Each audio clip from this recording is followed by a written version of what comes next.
नमस्कार दोस्तों। Hello friends, आज के वीडियो में आप सभी दोस्तों का स्वागत है। तो दोस्तों, आज के वीडियो में हम आपसे बात करेंगे कि बजट के बारे में। दोस्तों, मंगलवार को निर्मला सीतारमण बजट पेश की।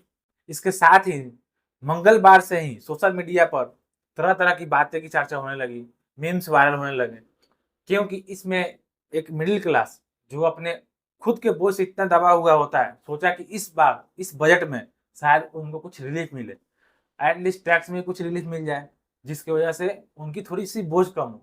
लेकिन हुआ उल्टा। वही होता है ना दोस्तों, सोचते कुछ और है, मिलता कुछ और है। ऐसे ही मिडिल क्लास वाले लोगों के साथ हुआ, यानी बोला जाए तो मिडिल क्लास वाले को मोए मोए हो गया। तो दोस्तों, हम इस वीडियो में जानेंगे आखिर बजट क्या है, बजट का मतलब क्या होता है और इस बजट में क्या रिकॉर्ड बना। और साथ में दोस्तों, इस वीडियो में ये भी बताएंगे कि 2024 का जो बजट आया है उसमें मिडिल क्लास पे कौन सा बटन डाल दिया गया है कि मिडिल क्लास वाले परेशान हो गए हैं और सोशल मीडिया पे रील बना के अपना फ्रस्ट्रेशन निकाल रहे हैं। Last but not least, Bihar को इस बजट में आखिर क्या मिला कि पूरे देश में इसकी चर्चा होने लगी। तो आइए बिना देरी किए हुए इस वीडियो को आगे बढ़ाते हैं और तमाम बातें आपको बताते हैं।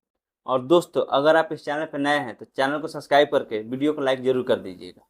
चाहे आप स्टूडेंट हो या नौकरी पेशी यानी नौकरी करते हो या बिजनेसमैन, ये बजट आपके लिए बहुत इंपॉर्टेंट रखता है क्योंकि बहुत सारा चीज चेंज हुआ है। या आप शेयर मार्केटिंग में पैसा लगाते हो, तब भी ये वीडियो आपके लिए बहुत यूजफुल होने वाली है। इसलिए इस वीडियो को आप लास्ट तक जरूर देखें, जिससे कि तमाम जानकारी आपको मिले और जो भी चेंज हुआ है उससे आप रूबरू। सबसे पहला बात करा जाए तो इस बार का बजट में बहुत सारा रिकॉर्ड टूटा है।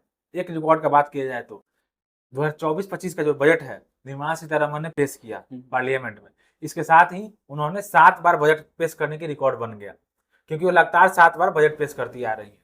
हालांकि मोरारजी देसाई ने पूरे अपने कार्यकाल में 10 बार बजट पेश किया, लेकिन वो लगातार नहीं किए थे। निर्मला सीतारमण ने लगातार 7 बार बजट पेश किया था, इसलिए इस बजट में सबका रिकॉर्ड तोड़ दिया उन्होंने। उसी समय से बजट बजट किए जा रहे हैं। आप पहले तो हमारे ऑडियंस को बताइए कि बजट होता क्या है, इसका मतलब क्या है। जी देखिए, बजट में पूरे साल का लेखा जोखा होता है। सरकार कहाँ से कमाएगी, कितना खर्च करेगी और कहाँ खर्च करेगी, तमाम लेखा जोखा इस जानकारी को बजट के द्वारा ही दिया जाता है। पूरे साल का बजट बनाया जाता है। आपने तो बजट बता दिया क्या होता है, तो बजट मान लीजिए पेश हो गया, उसके बाद क्या होता है। वित्त मंत्री निर्मला सीतारमण ने बजट पेश कर दिया। इसके साथ ही 2 बिल और पेश किया होगा। पहला फाइनेंस बिल, जिसमें सरकार कहाँ से कमाएगी इसमें लेखा जोखा होता है। दूसरा होता है अप्रोप्रिएशन बिल, इसमें सरकार कहाँ कहाँ खर्च करेगी, ये सब होता है। इसके बाद पार्लियामेंट के दोनों सदनों यानी लोकसभा और राज्यसभा में बजट पर चर्चा और बहस होती है। इसके बाद माननीय जो राष्ट्रपति द्रौपदी मुर्मू है, वहां पे वो साइन करेंगी। इसके बाद बजट पास हो जाएगा और फाइनली लागू हो जाएगा। अगर मान लीजिए पार्लियामेंट में बजट पास ना हो पाए तो उससे क्या होगा और उसका मतलब क्या होता है। सबसे पहले बजट का प्रावधान की बात करते हैं। बजट जो होता है वो हमारे संविधान के आर्टिकल 112 के थ्रू होता है। आर्टिकल 112 में बताया गया है कि जो भी राष्ट्रपति होगा वो सरकार से संसद के दोनों सदनों यानी लोकसभा और राज्यसभा में सरकार जो भी खर्च करती है, जो भी कमाई करती है, उनको ब्यौरा देना मैंडेटरी होता है। वैसे तो आम बजट पार्लियामेंट में आसानी से पास हो जाता है, लेकिन जो आपका क्वेश्चन था अगर अटक जाए तो कहीं, तो इसका मतलब होता है कि सरकार किसी संकट में है। बजट का लोकसभा में पास होना जरूरी है क्योंकि ये फाइनेंस बिल है। इसके लिए राज्यसभा से मंजूरी लेना मैंडेटरी नहीं होता है। आपने तो बजट के बारे में बता दिया, तो फिर इस बजट को लेकर आम आदमी क्यों इतना परेशान है, क्यों इसका विरोध कर रहा है। जी देखिए, बजट जब भी पेश किया जाता है सरकार द्वारा, तो उसमें 140 करोड़ हमारे देश की जनसंख्या है। सबको देखते हुए, हित में रखते हुए बनाना है बजट। तो सबको खुश रखना ये पॉसिबल नहीं होता कि सब लोग खुश हो पाए, लेकिन सरकार तो चाहती है सब लोग खुश कर पाए। जो मिडिल क्लास लोग हैं वो चाहते हैं कि उनकी पॉकेट थोड़ा सा गर्म रहे, यानी खर्च ज्यादा ना हो, सेविंग थोड़ा बचे। तो मिडिल क्लास सरकार से कुछ ज्यादा ही अपेक्षा करती है। अब क्यों ना करे, क्योंकि सरकार उनको थोड़ा बहुत अगर इलेक्शन दे देती है तो उनके लिए अच्छा बात है।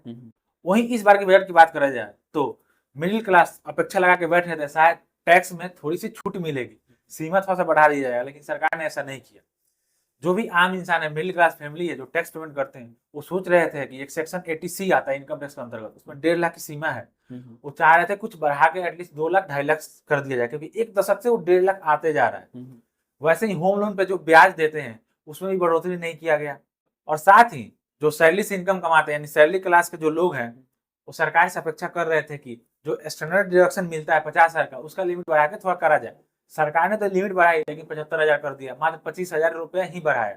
और साथ में लोग ये भी अपेक्षा लगा रहे थे कि जो भी बेसिक एग्जाम्पशन लिमिट होता है इनकम टैक्स में, उसको थोड़ा सा दायरा बढ़ा दिया जाए, लेकिन सरकार ने ऐसा नहीं करा। देखा जाए तो 0 से 3 लाख पे शून्य टैक्स लगा, 3 से 7 लाख पे 5% का टैक्स लगाया, 7 से 10 लाख का 10% टैक्स लगाया। जो 10 लाख से 12 लाख के स्लैब में आते हैं उनको 15% टैक्स देना होगा, जो 12 से 15 के बीच में आएंगे उनको 20%, और वहीं जो 15 लाख से ऊपर के स्लैब में आते हैं उनको 30% टैक्स देना पड़ेगा। तो देखा जाए इंडिया में सैलरी कमाने वाले ज्यादा लोग इच्छुक होते हैं, सबको जॉब चाहिए।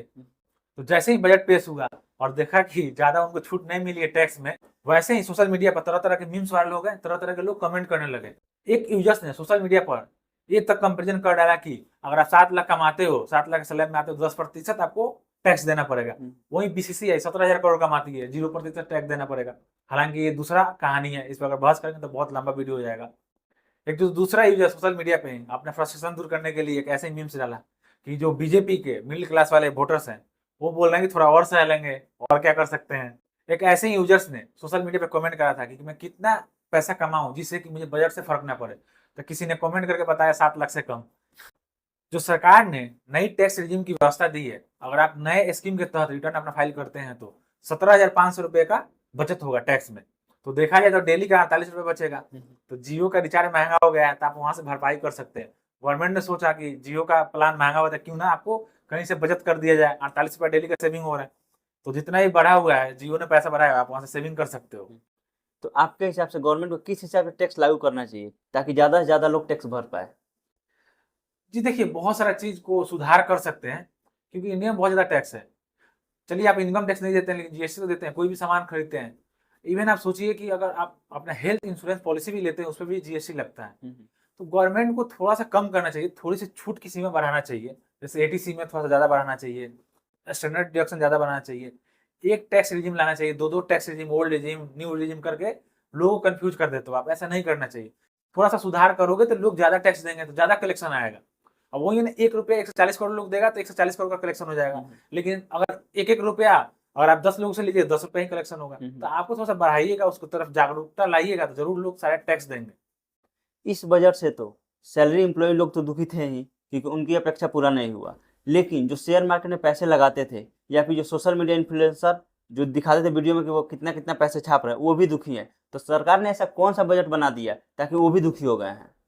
शेयर मार्केट की बात करें तो जो लॉन्ग टर्म कैपिटल गेन पे टैक्स लगता था वो 10% लगता था, लेकिन गवर्नमेंट ने उसको 12.5% कर दिया। वैसे ही शॉर्ट टर्म कैपिटल जो पहले 15% उस पर टैक्स लगता था, उसको गवर्नमेंट ने 20% कर दिया। मेन रीजन यही है जिसकी वजह से सारे शेयर मार्केट में जो भी पैसा इन्वेस्ट करते थे वो दुखी है, क्योंकि ये बहुत बड़ा बढ़ोतरी है देखा जाए तो। क्योंकि एक रिपोर्ट्स की बात करें तो जो भी शेयर मार्केट में फ्यूचर एंड ऑप्शन में ट्रेडिंग करते हैं, 98% लोग लॉस खाते हैं। मान लीजिए 2% ने प्रॉफिट बुक करा, उस पर भी आपने टैक्स लगाया, क्या करा? यानी सरकार की नजर वो 2% लोगों पे भी है जिसने पैसे कमाए हैं। अब मान लीजिए इक्विटी से किसी ने पैसा कमाया, उससे भी बढ़ा दिया अचानक से। ऐसा क्यों बढ़ाया? नहीं बढ़ाना चाहिए। चलिए गवर्नमेंट ने तो बढ़ाया कि चलिए आपको प्रॉफिट हो रहा है तो लॉन्ग टर्म कैपिटल गेन दीजिए, शॉर्ट टर्म कैपिटल गेन दे दीजिए, उसके अकॉर्डिंग दे दीजिए आपने, ठीक है। शॉर्ट टर्म बढ़ा दिया, लॉन्ग टर्म बढ़ा दिया, लेकिन गवर्नमेंट यहाँ नहीं रुकी। बोले जो आप सिक्योरिटी ट्रांजेक्शन टैक्स देते हो ना, उसमें मैं बढ़ाऊंगा या बढ़ाऊंगी। अब सिक्योरिटी ट्रांजेक्शन टैक्स की बात करते हैं। सिक्योरिटी ट्रांजेक्शन टैक्स यानी एसटीटी, जो भी लोग शेयर मार्केट में पैसा लगाते हो बखूबी जानते होंगे, जो नहीं जानते उनके लिए मैं बताना चाहूंगा।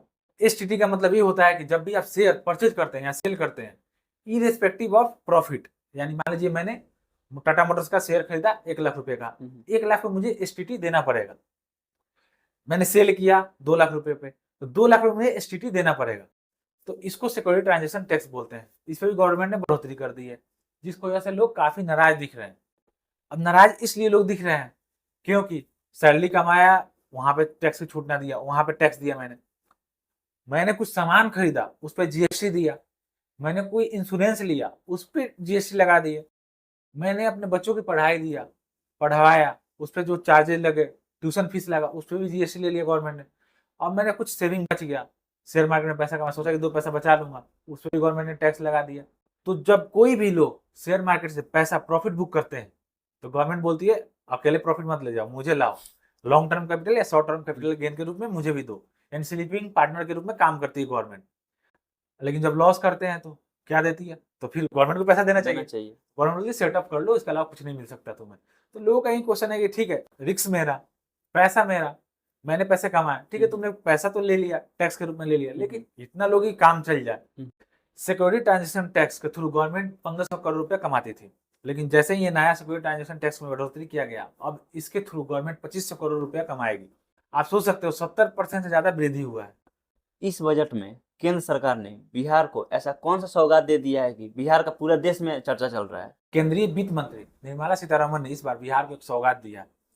पूरे बजट में से 61,000 करोड़ अकेले बिहार को दे दिया है, जिससे कि बिहार में सड़क बन सके, एक्सप्रेसवे बन सके, पुल बन सके और पावर प्रोजेक्ट लग सके। बिहार को लेकर इस बार केंद्र सरकार ने खूब मेहरबानी दिखाई है, जिससे कि पलटू राम यानी नीतीश चाचा भी बहुत खुश दिख रहे हैं।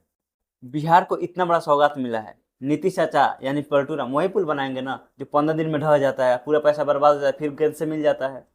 सबसे ज्यादा करप्शन बिहार में ही देखने को मिलता है, क्योंकि सारा करप्शन की वजह से ही होता है। मटेरियल सही यूज नहीं होता है, सरकार वहाँ की सोई रहती है, पता नहीं क्या करते, सारे मिले जुले हैं। सिंपल सी बात है, क्योंकि सरकार का रिस्पॉन्सिबिलिटी बनता है पुल की निगरानी करके अपने देख रेख में पुल की बनवाना। उसमें सरकारी इंजीनियर होते हैं, ठेकेदार होता है, कंस्ट्रक्शन कंपनी होती है, सारे लोग मिलके खाते हैं पैसा और पुल को ढहा देते हैं, उसको बर्बाद कर देते हैं। केंद्र सरकार ने नीतीश कुमार को इतना बड़ा सौगात दिया है, तो सबके मन में एक ही सवाल उठ रहा है, जब नीतीश कुमार ने नरेंद्र मोदी को पीएम बनने में समर्थन दिया था, तो क्या ये डील की थी क्या? देखिए, रिपोर्ट्स के मुताबिक बात किया जाए तो डील ये हुई थी कि बिहार को स्पेशल स्टेट की दर्जा दिया जाए, लेकिन ये अभी किस कारणवश नहीं हो पाया। लेकिन केंद्र सरकार ने इस बार बजट में बिहार पे बौछार कर दिया पैसों का। अगर ये पैसा केंद्र सरकार नहीं देती तो क्या पता कहीं नीतीश पलटू राम फिर से कहीं पलट ना जाए, कहीं से सरकार ना बना दे। और पैसा देने का ये भी बात है कि अगले साल बिहार में चुनाव होने वाले विधान, तो केंद्र सरकार अगर नीतीश कुमार को उनके मुताबिक कुछ नहीं करते हैं तो क्या पता कहीं विधानसभा में कहीं दूसरे गठबंधन के साथ जुड़ के चुनाव ना लड़े और जीत जाए, जिसकी वजह से केंद्र सरकार बिल्कुल पैसों की बौछार कर दी है बिहार पे, जिसकी वजह से आम पूरे इंडिया में चर्चा का विषय बन गया, आखिर इतना पैसा क्यों दिया गया।